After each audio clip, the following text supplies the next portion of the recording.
xibaar yu wér te wóor ca tàng ba abonnez-vous pour ngeen di mën di jot suñuy vidéo. dal leen ak jàmm seen bii di Buzz 221HD kii di Pape Moussa Sow di ak chroniqueur bu kenn dootu présenté ci réew mi di Sénégal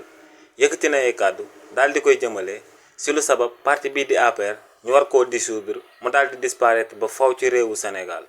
si li ni mel kii di Pape Moussa Sow ne ci événement politique yi daan am ci réewu Sénégal te mu tàmbale woon ci mars 2021 daal di jeexee ci juillet 2023 ne dañoo gisoon ay nervi si yi nga xam ne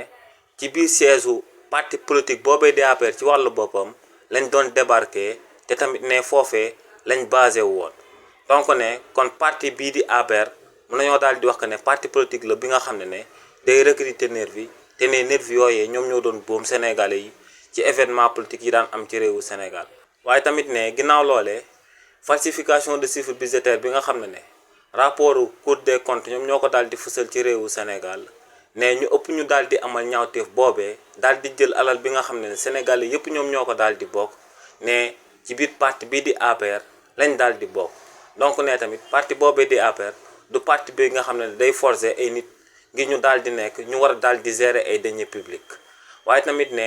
ñetteelu mbir mi moom mooy que ne ki di Dembourou Sow di akub député bu daal di féetewoo ci parti boobee di APR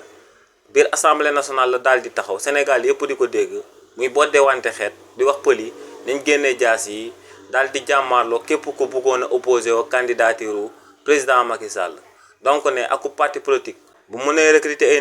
nervi yooyee di boom askan wi waaye tamit jël alalu askan wi def ko seet moomeel ñu ne déetawaay ñooñee di def ay appel au meurtre mais parti politique boobee lu war moom mooy ñu daal di koy dissoudre.